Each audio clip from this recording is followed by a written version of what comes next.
Namaskar to everyone. This lecture is about India-European Union Free Trade Agreement. Recently, India and European Union announced the conclusion of long-awaited Free Trade Agreement, जिसको कि हम FTA भी कहते हैं, and it was announced at the 16th India-European Union Summit in New Delhi. जैसा कि हम सब लोगों ने रिसेंटली न्यूज में देखा कि भारत और यूरोपियन यूनियन के मध्य एक फ्री ट्रेड एग्रीमेंट के कंक्लूजन को अनाउंस किया गया and this agreement is described as the mother of all deals. आज हम जानेंगे कि इंडिया और यूरोपियन यूनियन के मध्य ये फ्री ट्रेड एग्रीमेंट क्या है, इसकी क्या क्या की फीचर्स है या फिर क्या क्या इसके तहत की प्रोविजंस है, और हम ये भी जानेंगे कि दोनों तरफ यानी कि दोनों साइड इंडिया और यूरोपियन जो यूनियन है उनको इस एग्रीमेंट से क्या क्या बेनिफिट्स होंगे। तो सबसे पहले आइए जानते हैं कि ये India EU free trade agreement क्या है। It is a modern trade agreement. It is a modern trade agreement between India and 27 members EU, यानी कि ये भारत और 27 जो मेंबर्स है यूरोपियन यूनियन के उनके मध्य एक मॉडर्न ट्रेड एग्रीमेंट है which aims to, इसके एम्स क्या है, elimination or which aims to eliminate or reduce tariffs on goods, यानी कि जो टैरिफ्स है या तो उनको एलिमिनेट करना यानी कि पूरी तरह खत्म करना या फिर उनको रिड्यूस करना। Second, liberalise trade in service, जो सेवाओं का जो व्यापार है ट्रेड है उनको लिबरलाइज करना यानी कि उन पे जो रिस्ट्रिक्शन है दोनों तरफ से उनको हटाना।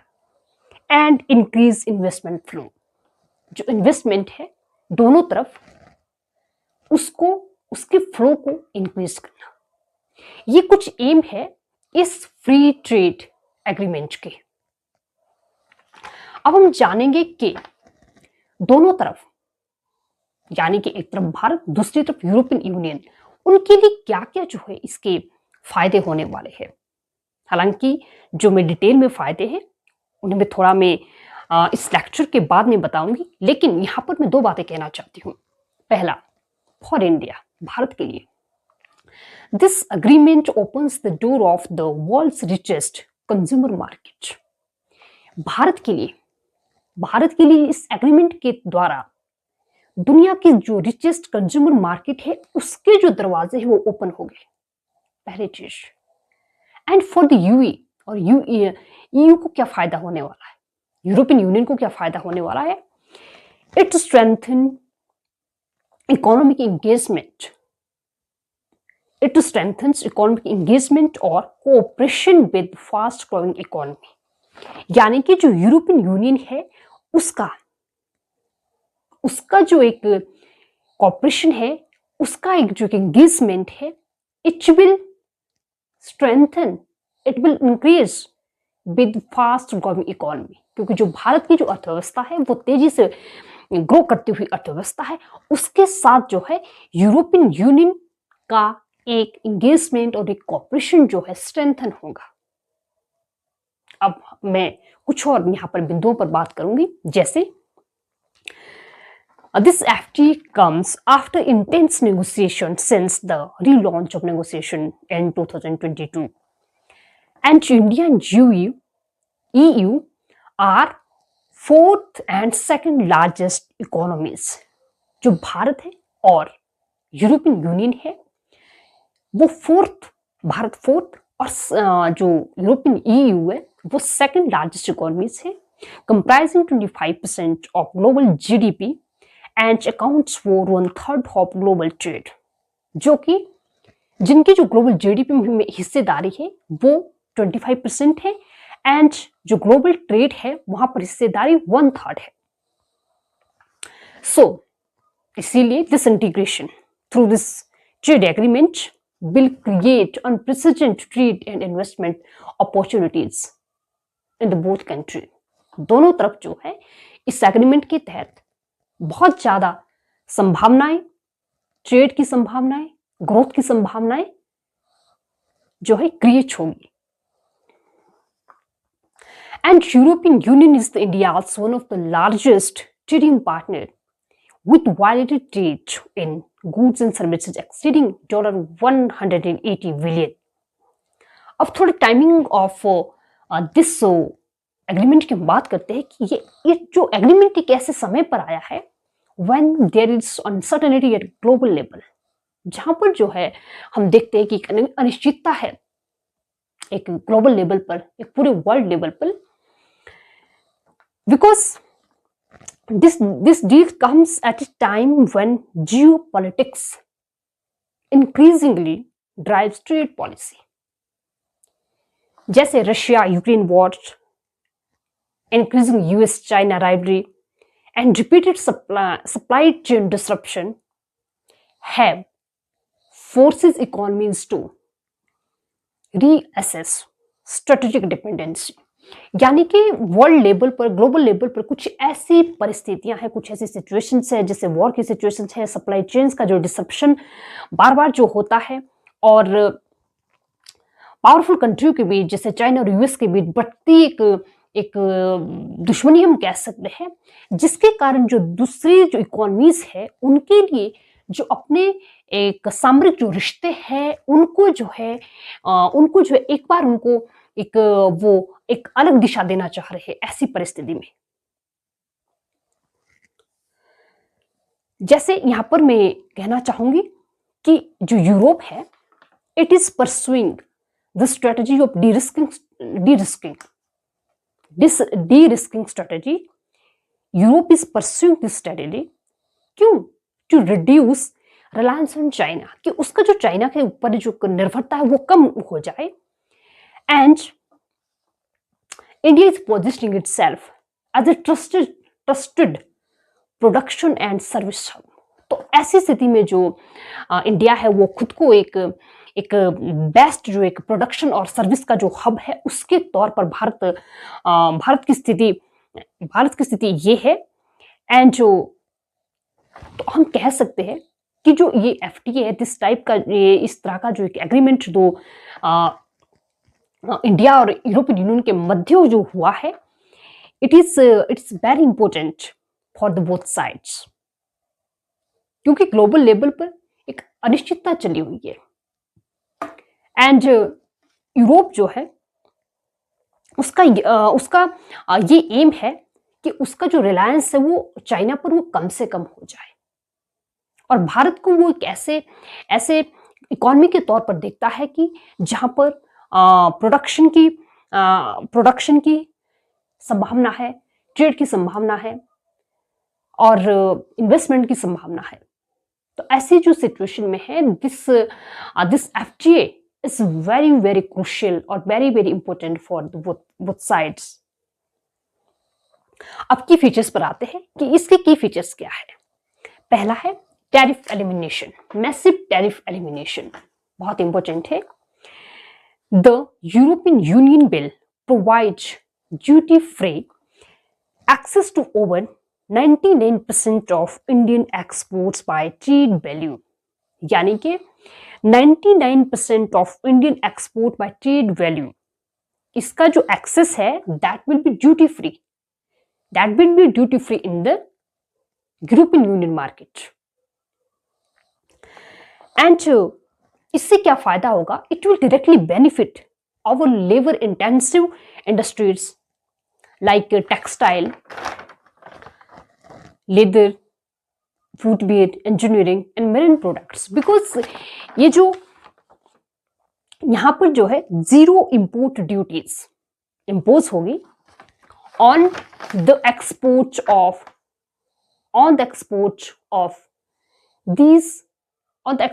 exports which are relating to these sectors।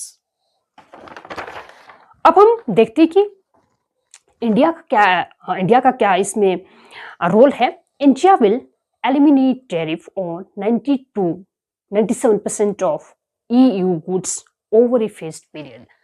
Bharat भी जो है टैरिफ में रिडक्शन करेगा, टैरिफ का एलिमिनेशन करेगा, जिसके कारण जो EU की जो गुड्स है वो उनकी जो भारत में जो एंट्री है वो बहुत इजीली हो जाएगी।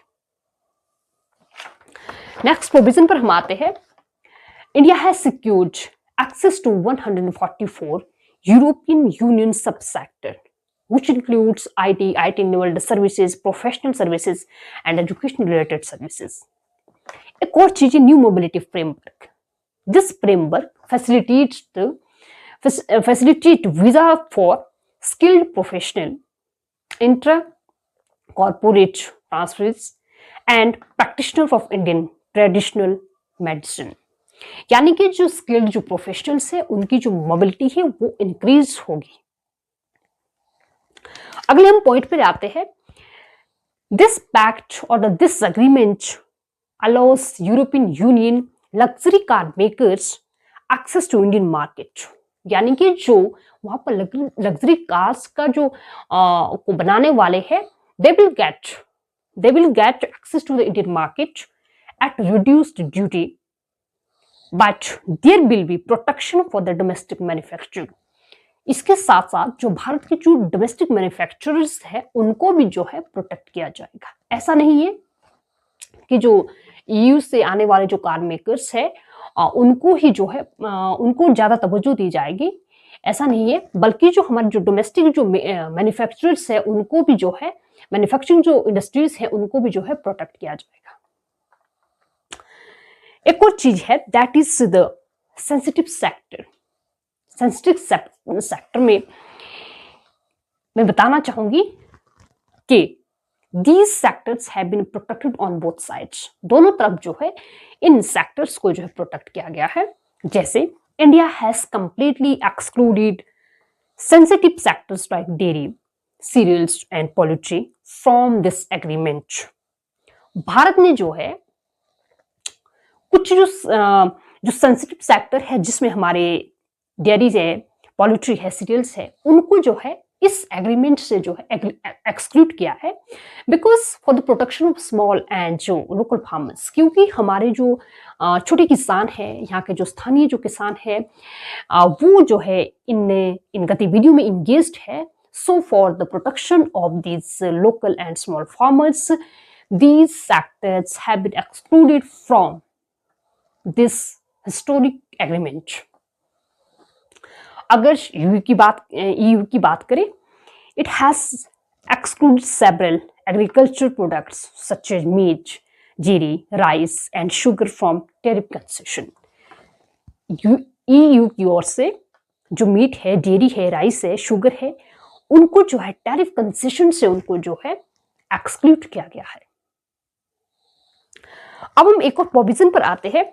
It is sustainability and climate change. यहाँ पर एक चीज को मैं बताना चाहूंगी। Carbon EU's carbon border adjustment mechanism. India will get technical cooperation and financial assistant to help industries like steel and aluminium reduce their carbon footprints. अब थोड़ा की बेनिफिट्स पर आते हैं कि भारत के लिए इसके क्या बेनिफिट होने वाले हैं और यूरोपियन यूनियन के लिए क्या बेनिफिट होने वाले हैं। पहले भारत की बात करते हैं। इट विल बूस्ट और it will increase India's export to Europe. ये स्वाभाविक सी बात है कि हमारा जो एक्सपोर्ट है यूरोपियन यूनियन के देशों के लिए वो इंक्रीज होगा and it will enhance the mobility of skilled professional to the EU economy. जो हमारे स्किल्ड प्रोफेशनल्स है, IT जो प्रोफेशनल्स है या फिर दूसरे जो प्रोफेशनल्स है, उनकी जो मोबिलिटी है वो यहाँ पर वो जो है EU की जो इकोनॉमी है वहां पर वो इंक्रीज होगी। Third, it will reduce trade dependency on the US and China. जो हमारी जो ट्रेड को लेकर डिपेंडेंसी दूसरे देशों पर रही है जैसे US है या फिर चाइना है वो रिड्यूस हो जाएगी। Next is the it will increase FDI in India, और जो भारत में जो फॉरेन डायरेक्ट इन्वेस्टमेंट है वो भी इंक्रीज होगा, एंड जो consumer, Indian consumer will get high quality goods at lower prices, and so there will be technology transfer and modernisation. ये स्वाभाविक सी बात है, क्योंकि जब एक कंपटीशन बढ़ेगा तो हमारे जो उत्पादक है, प्रोड्यूसर है, वो भी अपने जो प्रोडक्ट है उसमें वो इम्प्रूव करने की कोशिश करेगी, जिसके कारण जो टेक्नोलॉजी है उसका ट्रांसफर होगा और उसका जो अपग्रेडेशन भी होगा उसको और ज्यादा मॉडर्नाइज किया जाएगा। अगर यूके की हम बात करें, market access to world's most populous nation, UK के लिए एक अच्छी बात यह है कि उसका जो मार्केट का एक्सेस है वो बढ़ेगा। वो भी कहां बढ़ेगा? दुनिया के सबसे ज्यादा जनसंख्या वाले देश के लिए। Second, it will reduce economic over dependence on China, इसका जो एक आर्थिक जो एक निर्भरता चाइना पर ज्यादा रही है, it will also reduce, and it will make easy for the EU the access to raw materials from India, यानी कि यूरोपियन यूनियन के लिए ये बहुत इजी हो जाएगा कि भारत से अगर उससे कोई भी रॉ मटेरियल चाहिए, it can easily access it through this agreement. तो मैं निष्कर्ष के तौर पर यह कहना चाहती हूं, this deal will not only boost trade and commerce, but it will also foster innovation, and it will create opportunities for all the sectors and the stakeholders of the economy, and it will create opportunities for the women, skilled professionals, farmers, MSME sector and exporters। सो हम कह सकते हैं कि ये जो ऐतिहासिक जो free trade agreement दोनों इंडिया और यूरोपियन यूनियन के मध्य हुआ है, ये बहुत महत्वपूर्ण है, एंड भारत जो है विकसित भारत का जो विजन 2047 है, इस एग्रीमेंट के तहत, यानी कि इस एग्रीमेंट के जो प्रोविजंस है उससे भारत की जो एक इकोनॉमिक ग्रोथ है वो और ज्यादा एक्सेलरेट होगी, वो और ज्यादा बढ़ेगी। So India can achieve easily its aim और विजन ऑफ विकसित भारत 2047, यानी कि भारत का जो लक्ष्य है 2047 तक विकसित बनना, वो इजीली जो है प्राप्त हो जाएगा, क्योंकि इसमें ऐसे कुछ प्रोविजंस है जो कि भारत की इकोनॉमी को जो है बहुत ज्यादा जो है इकोनॉमिक ग्रोथ को या फिर इकोनॉमिक डेवलपमेंट को वो एनहांस करेगी। तो आज का जो लेक्चर है बहुत ही महत्वपूर्ण लेक्चर है, जिसमें हमने बात की कि जो फ्री ट्रेड एग्रीमेंट है किसके मध्य हुआ है और क्या क्या इसके की फीचर्स है, और दोनों तरफ जो है, यानी कि एक तरफ इंडिया, दूसरी तरफ 27 मेंबर्स वाला जो यूरोपियन यूनियन है, उनको क्या क्या फायदा होने वाला है। तो इसी के साथ मेरा जो लेक्चर है वो यहीं पे समाप्त होता है। थैंक यू सो मच और नमस्कार।